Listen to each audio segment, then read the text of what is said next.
cuán necesario y preguntarnos, ¿es necesario cambiar la cultura de la sociedad panameña? Y yo me tengo que responder que sí. Nosotros tenemos que establecer el principio de la autorregulación de la legalidad. Nosotros somos un país que no respeta las leyes. No tenemos responsabilidad por nuestros barrios ni por nuestras comunidades. Nosotros tenemos que trabajar en cooperar con la comunidad y con las autoridades locales. Tenemos que generar un sistema democrático que nos permita que los propios ciudadanos sean garantes de las leyes, que sean garantes de que si alguien comete un delito no se quede impune. Además de que debemos conocer y respetar las leyes, nosotros tenemos que rechazar y condenar los actos ilegales. Lo que mencionaba Fernando Berguido ayer, ¿dónde está la indignación de los ciudadanos de este país frente a lo que está pasando en muchos momentos con el tema de la administración de justicia, con los casos políticos y no políticos que se dan a diario? Entonces, otro punto fundamental que hay que cambiar en la cultura del panameño, del ciudadano, es que hay que colaborar con las dependencias judiciales y con la administración de justicia. El ciudadano tiene que preguntarse si realmente él puede contribuir, y de hecho la respuesta es sí, pero para eso necesita cambiar la cultura. Y tenemos dos caminos complementarios. El sistema democrático panameño requiere de dos grandes caminos que tenemos que recorrerlos. Nosotros no podemos evadir, porque si no lo hacemos ahora, nos va a costar más y en algún momento lo vamos a tener que hacer. Uno es la reforma política, elecciones y liderazgo político, y el otro es el fortalecimiento de las capacidades de gestión pública nacional y territorial. Eso nos lleva a que la reforma política contiene dos aspectos a los que hay que resaltar: la reforma constitucional y las reformas electorales. La reforma constitucional, ¿qué es lo que nos hace entender y a qué nos lleva? La reforma constitucional nos va a permitir hacer un acuerdo de la sociedad panameña de a dónde queremos llegar. Y estas son las reglas del juego que queremos establecer. Nosotros tenemos que hacer unas reformas constitucionales para los próximos 200 años. Nosotros no podemos hacer una constitución, ni debemos hacer una constitución sesgada a los gobernantes de turno, no importa el partido político que sea, ni de los grupos económicos de poder, ni de los grupos de presión en este país. Hay que establecer las reglas claras para poder sentarnos y sentir que todos en Panamá confiamos. Nosotros tenemos que trabajar en lo que los países de primer mundo, los escandinavos, han llamado el capital social, que no es otra cosa que la confianza entre unos y otros. Y a eso es a lo que nosotros nos debemos abocar. APEDE avala el documento presentado hace algunos meses atrás por la Comisión de Reformas Constitucionales designadas para ese tema. Es importante destacar allí algunos puntos relevantes del documento, pero lo más importante es que el acuerdo de voluntades nos va a permitir en un momento determinado seguir caminando. El documento es tan extenso, yo me voy a permitir mencionar algunos dentro de los que creo importantes.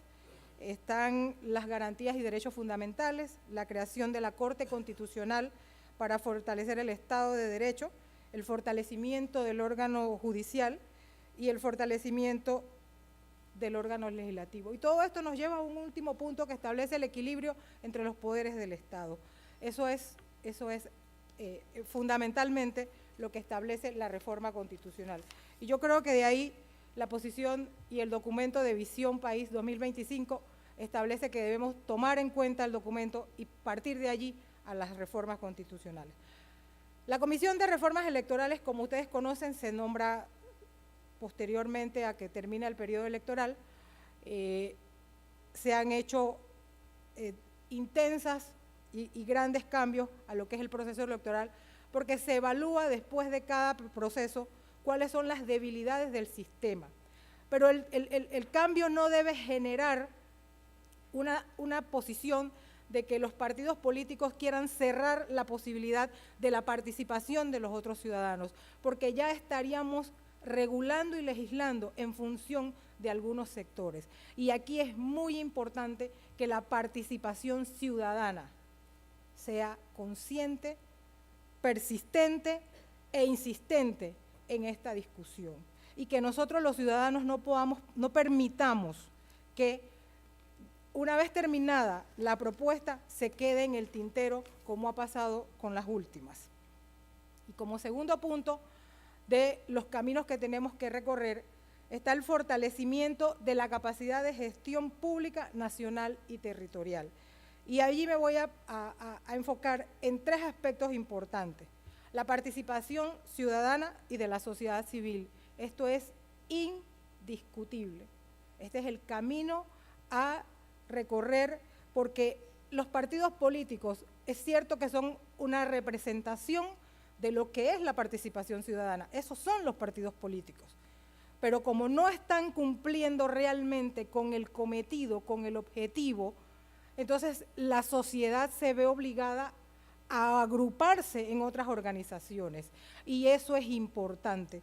Yo creo que nosotros tenemos que seguir insistiendo en el debate de ideas y en el debate de las políticas a través de la participación ciudadana y de la participación de la sociedad civil. Nosotros tenemos que insistir en la descentralización administrativa. Nosotros tenemos que retomar la ley que fue suspendida en el 2009 para ser discutida y evaluada, para que cada municipio, para que cada gobierno local pueda defender sus intereses, porque no es lo mismo el interés de la ciudad de Panamá que el interés de nuestro pueblo en David. Son situaciones diferentes. Entonces nosotros tenemos que fortalecer eso. Y el otro tema es fortalecer las capacidades de las instituciones públicas. Las instituciones públicas, como explicaba el expresidente Brenes ayer, fortalecerlas no es tener un Banco Nacional próspero, una caja de ahorros. Estamos hablando de instituciones fuertes. Como explicaba el doctor Robinson la noche de la inauguración, la diferencia entre un sistema y el otro es que cuando el presidente Roosevelt le pidió a su Senado y al Congreso que quería cambiar los magistrados de la Corte, el Congreso y el Senado le dijo que no lo hizo el Congreso en Argentina cuando Perón le pidió lo mismo. Esa es la diferencia entre mantener instituciones fuertes, pero las instituciones fuertes están robustecidas porque hay hombres y mujeres determinados a hacer cumplir la ley, y eso es lo importante. Como se me está acabando el tiempo, yo tengo que mencionar los objetivos estratégicos y los indicadores. Dentro de los objetivos estratégicos que plantea la APEDE, voy a mencionar los más importantes, que es promover la reforma constitucional, tomando en cuenta la propuesta del grupo de notables entregadas en el año 2012. APEDE debe insistir en que los ciudadanos debemos aplicar las leyes. Este es un tema de si no hay certeza del castigo, yo voy a ser impune. Ese es un tema en que el ciudadano panameño debemos enfocar. Si yo sé que no me va a pasar nada porque salgo y atropello a alguien allá o no cumplo con las normas del tránsito, pues yo voy a seguir siendo impune porque no hay certeza del castigo. APEDE considera urgente la implementación de la Ley 37 del 29 de junio del 2009, que es el tema de la descentralización de la administración pública en Panamá y que fueron suspendidos en el 2009. Establecer un programa de mejoramiento de la gestión pública que incida positivamente en el clima de negocios. Y los indicadores sobre este tema de la gobernabilidad, el número 1 que yo considero es importante es la confianza en el órgano judicial. Cuando en un país no hay justicia igual para todos, no hay paz social. Y esto es sumamente peligroso. El órgano judicial, nosotros debemos exigirle al órgano judicial la administración de justicia tal como lo establece la Constitución, rápida, expedita, gratuita e ininterrumpida, porque nos hemos ido a politizar la justicia y la política la hemos judicializado. Y cuando algo no me gusta, presento un proceso en contra de alguien y la administración de justicia lo maneja de manera política. Y eso es grave porque eso puede conllevar a que no haya paz social en el país. Confianza en los partidos políticos, confianza en el órgano legislativo. Si el legislativo hace bien su trabajo, ¿cómo se designan los magistrados? ¿Cómo se designan los directores de instituciones autónomas? No sería el grave problema, porque el llamado aquí a hacer la investigación y el ejercicio de conformidad con la Constitución y la ley es el órgano legislativo. Entonces los ciudadanos tenemos que exigirle a estos órganos que cumplan con su trabajo y para lo que fueron llamados. Indicadores de eficiencia en el órgano judicial, y yo pues voy a terminar aquí unos minutos antes, pero básicamente esto es lo que es la gobernabilidad. Como ustedes han podido comprender, es un tema que atraviesa puntualmente toda la sociedad panameña y nosotros tenemos que hacerlo en función de lo que queremos lograr, que es un desarrollo económico y sostenible en el tiempo. Y si nosotros no logramos hacer que la gobernabilidad y las instituciones sean fuertes, difícilmente lo vamos a lograr. Pero aquí APD va a trabajar en el proyecto de seguir dándole seguimiento a los temas que hemos desarrollado para que podamos cumplir con este cometido. Muchas gracias.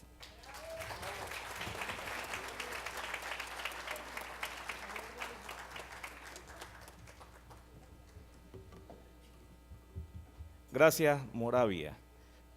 Esa es la base transversal, la gobernabilidad y sostenibilidad política. Vienen los pilares que deben, obviamente, desarrollarse, fortalecerse. Y el pilar número 1, el de la inclusión, y ya creo que tenemos bastante información sobre la importancia del mismo. Está ligado con todos los demás pilares y con el eje ese transversal de la gobernabilidad. Y ya vimos la importancia de crear y fortalecer las instituciones inclusivas en reemplazo de las extractivas. ¿Cómo se hace eso? Ya ha planteado una parte Moravia, tenemos que seguir buscando esas soluciones.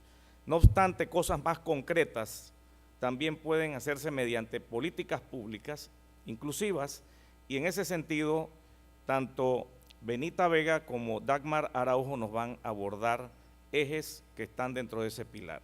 En primera instancia, me complace mucho presentar a una persona que representa nueva generación apediana. Qué bueno cuando uno trabaja, Fernando, y tiene ya sus años y ve que jóvenes vienen también a unirse y a sumarse. Benita es especialista en marketing, además tiene muchos otros estudios, pero resalto su función de docente universitaria. Y por eso ella está ligada obviamente a la educación y nos va a abordar las propuestas sobre el eje de educación. Bienvenida, Benita. Igualmente para que nos ayudes a ver más cerca esa visión. Muchas gracias. Buenos días, socios y socias, y a las que todavía no son socios y socias, pues los invito a que se sumen a APD. Buenos días también a todos los que nos ven en línea, a todas. ¿No se me escucha? Ahora sí, perfecto, muchas gracias. A todos los que nos ven en línea, en la Universidad Latina y en la USMA a nivel nacional, también mi saludo para todos ellos. Voy a hablar, como ya ha mencionado nuestro socio y expresidente apediano Felipe Rodríguez, sobre el pilar inclusión, específicamente sobre educación, salud y deportes. La educación. La educación es el verdadero instrumento de inclusión social. Para que el desarrollo económico sea sostenible, necesitamos una educación de calidad, pertinente y con equidad. Si bien Panamá económicamente es uno de los países mejor dotados de América Latina, la juventud enfrenta grandes desafíos en su formación, lo que podrá representar obstáculos en su desarrollo profesional y el progreso en sus vidas.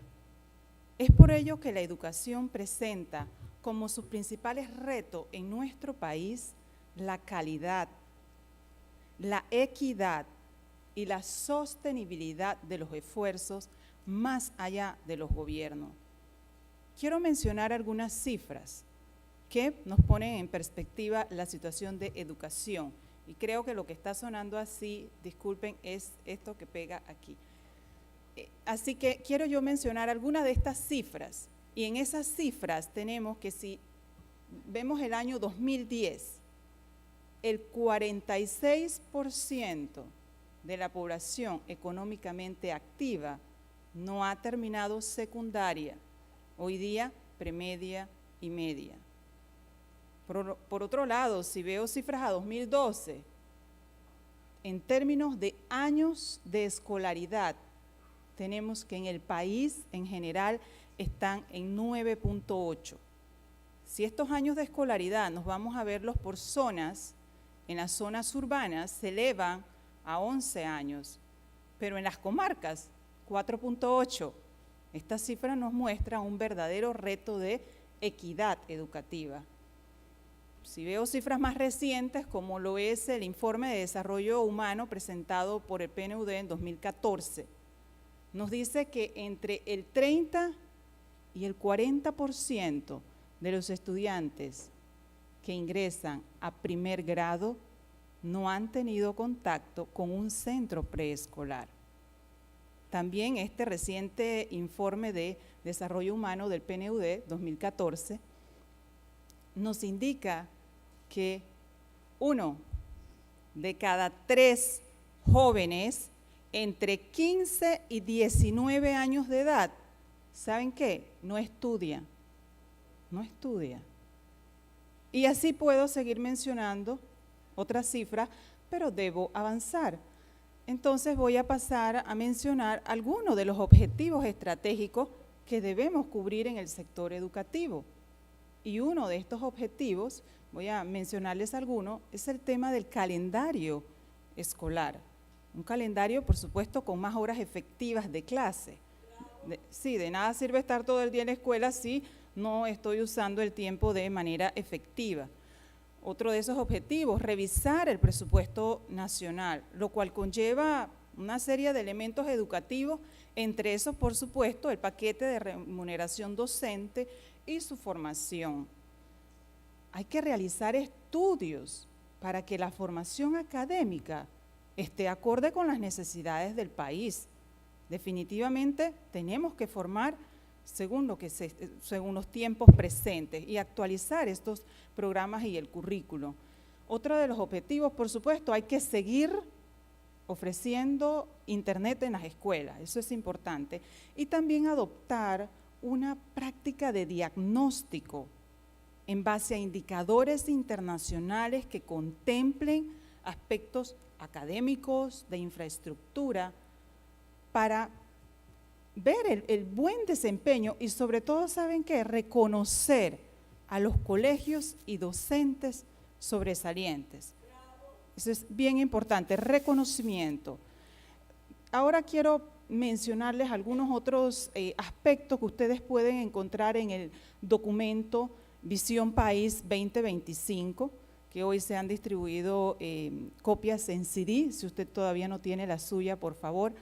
Algunos de los indicadores que usted puede encontrar en este documento Visión País 2025 tienen que ver con el calendario escolar. Y estos indicadores usted los va a encontrar de manera quinquenal, desde el 2010 hasta el 2025. Uno es el calendario escolar, el otro es porcentaje de docentes con titulación universitaria. ¿sí? Un indicador interesante también, que si lo comparamos con los países de la región, es la inversión pública en educación como porcentaje del PIB. Allí también usted verá indicadores como el CERCE, que no es más que un programa de evaluación que nos permite conocer qué aprenden los estudiantes de primaria en matemática, lengua y ciencias sociales. Entonces, ahí usted verá todo el indicador CERCE, que es un indicador internacional, así como la prueba PISA, que también es un sistema de evaluación internacional que aplican jóvenes de 15 años, se hace cada 3 años y evalúa aspectos de ciencias naturales, matemáticas, lengua.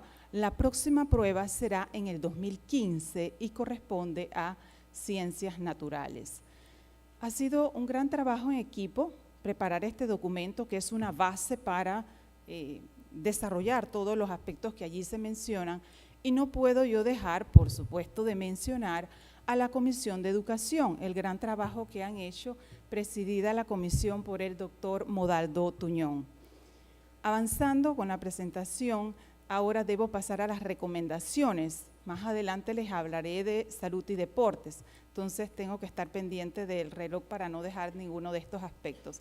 Algunas de las recomendaciones que planteamos en el documento en términos de educación, además de revisar el presupuesto, la inversión pública en educación, tenemos que elevar la calidad de nuestros docentes para que tengan los conocimientos y competencias necesarias para incentivar el aprendizaje de los estudiantes, y también la implementación de los indicadores internacionales de desempeño que nos van a permitir tener una población panameña más educada, si le damos el buen uso a esos indicadores, como ya mencioné antes, también para el reconocimiento. No dejar de lado las alianzas público-privadas para incentivar tanto la formación en docentes como en de estudiantes. ¿En qué temas? Temas de investigación, temas de innovación, de emprendimiento, tecnología. Entonces, seguir trabajando en equipo, el gobierno y la sociedad con estas becas y el programa Escuela-Empresa, que permite mejorar la calidad de la educación vinculada al crecimiento económico. Vale mencionar también, por supuesto, la educación nutricional y deportiva, porque eso me lleva al siguiente aspecto sobre salud. Los servicios públicos de salud en Panamá se ofrecen a través del Ministerio de Salud y la Caja de Seguro Social. Existen diversidad de instalaciones donde se ofrecen estos servicios, pero también hay lugares del país donde la demanda de servicios institucionales de salud no es cubierta. Puedo mencionar un ejemplo: la atención del parto en las zonas apartadas del país y en las comarcas es muy baja o inexistente. En APEDE no tenemos una comisión de trabajo de salud, pero apoyamos las recomendaciones de la Mesa de Salud de la Concertación Nacional, las cuales cita entre algunas de sus recomendaciones introducir políticas, por supuesto, integrales y sostenibles para mejorar la gestión entre el Ministerio de Salud y la Caja de Seguro Social, para que tengamos un sistema público unificado de salud. Hay que priorizar el sistema preventivo de salud. Debemos desarrollar políticas en términos de educación nutricional, porque esto, por supuesto, va a conllevar a una mejor educación, y dichas políticas deben estar enfocadas a la población menor de 18 años. Entonces, hay muchas otras cosas que hacer en salud, pero también esa alianza nuevamente con la sociedad para que todos apoyemos a que tengamos una mejor salud. Sí tengamos mejor infraestructura, por supuesto, pero también, bueno, el personal calificado y suficiente para atender la demanda de salud en todo el país. Los sectores representados en la Mesa de Salud de la Concertación Nacional coinciden en la necesidad de tener un pacto por la salud, del que sean signatarios todos los representantes de los partidos políticos y la sociedad organizada, para que se cumpla el plan de desarrollo del sistema público unificado de salud, en virtud del cual tengamos el acceso, la seguridad y la calidad en los servicios institucionales de salud. Parte de la salud es el deporte también, y en ese sentido debo mencionar a nuestro Comité de Deportes de APEDE y a la Comisión APEDE Joven, que nos acompaña acá el presidente Orlando López Durlin, presidente de la Comisión Especial APEDE Joven. Ellos en términos de deporte coinciden en la necesidad de tener un acuerdo nacional del deporte que impacte ¿en qué? En la salud pública y en la integración de la sociedad. Un comercial, hace algún tiempo estábamos algunos que queríamos ir al mundial, bueno, no fuimos. Oye, pero ¿cómo usted va a ir al mundial comenzando a formar a la gente a los 20 años y a los 18 años? Entonces, cuando ya tienen 20 años, quieres prepararlos para ir al mundial. Eso es desde la primera infancia. Entonces, coinciden el Comité de Deporte y el Comité APEDE Joven en esa necesidad de establecer ese pacto para que, por supuesto, comencemos a trabajar estos temas desde la primera infancia.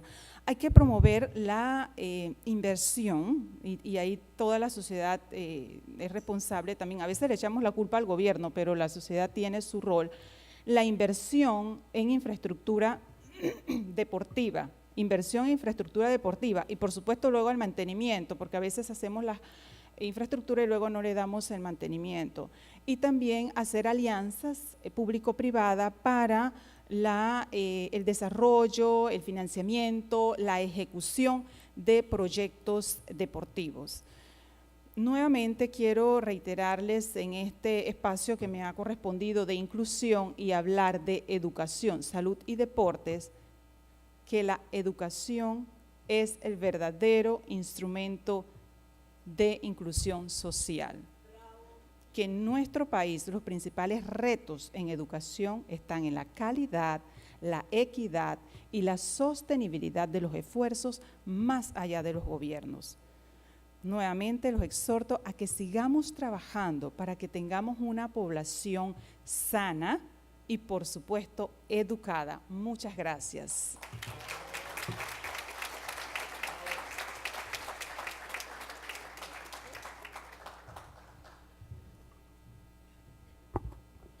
El trabajo que sigue después de este lanzamiento quizás es lo más importante. Medir cómo vamos basado en una serie de indicadores. Y eso lo podemos hacer con todo el derecho que nos compete como ciudadanos, como sociedad civil organizada, como gremio. Lo que no existe es la costumbre de ir midiendo cómo vamos y que se dé a conocer neutralmente desde el punto de vista político. Y eso es lo que se plantea a partir de este momento, y es la construcción de un observatorio que se va a lanzar también el día de hoy. Hago énfasis en esto porque muchos dirán, estamos de acuerdo con todo eso, pero ¿cómo se hace? Una de las maneras es que nuestros gobernantes, una vez elegidos, sepan que van a estar siendo evaluados. Y esa evaluación se debe comunicar formalmente de tiempo en tiempo, que no debe ser más de un año, porque vamos a evaluarlos cuando termine el periodo electoral, de gestión, ya para qué. Me toca presentar a alguien que la verdad que no sé ni cómo presentarla. Es que yo le puedo decir que esta señora se le puede llamar la señora